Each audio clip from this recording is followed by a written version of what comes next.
PEGI 18.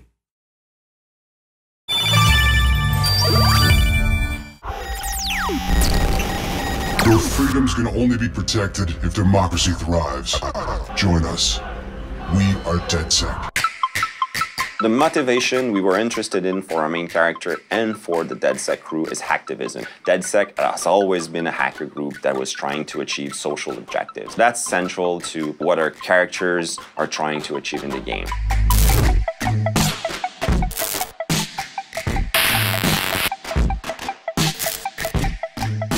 Hacktivism is something very present in the hacker culture. They want to expose some information they're the only ones having access to. Each character, like Marcus, like Wrench, Sicherer, they all represent a way to question how things should be. In this world of hyper-technology, where it's getting so complicated and it's really hard to keep pace, and it's even harder to understand what's within technology, they are the only one that can basically safeguard our daily lives, our security, our privacy. All the corporations that you can find in Watch Dogs 2 and in Watch Dogs in general are already existing in the world. There's nothing we invented. Dedsec is there to expose questionable practices that they see happen in the system. You can tell that there's a completely new type of economy going on called information, and that becomes an interesting way to explore our relationship with technologies.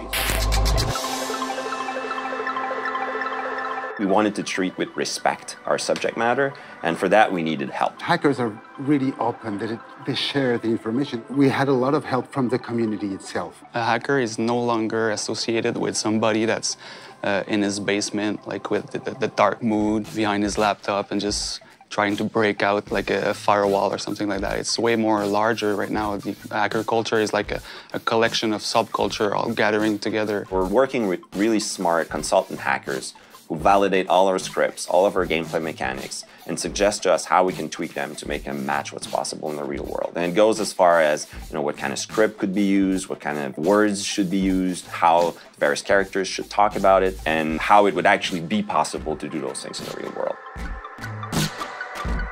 One element that was super important for us, for the new visual of Dedsec, it was to really embrace the hacker culture. Also the maker aspect of the hacking culture, just like the mask of the wrench really embraces the DIY aspect. It's all tied together. We really got inspired by the animated GIF culture, the same treatment that we have with the dithering, all the glitch art. We tapped into all the horror pulp from the cartoons from the late 40s. And we really wanted to bring that to the already mysterious and cryptic feeling of Dedsec. So it's using pop culture elements to the mix and just bring a little bit more fun and colors and attitude to it. Yes, it talks about hacking and technology, but it's also fun. And we wanted to create a game where even though we're talking about serious topics, we're not taking ourselves too seriously.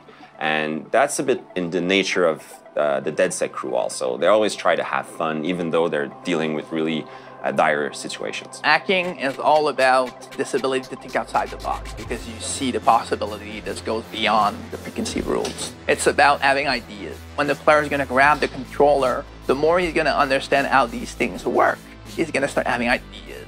And that's what a hacker has, ideas on how to fix stuff, break stuff, or mess around with it. The state of mind of Watch Dogs is simply educating people and at the same time having fun with it. These connections can create pretty fun mechanics, and that's why we're here for. That's why we chose that subject matters, because not only it's interesting and it's relevant, but it's also pretty fun to mess around with. I'm interested in hackers saying that we've respected the culture that we're exploring, but I'm mostly interested in them saying they had fun playing the game.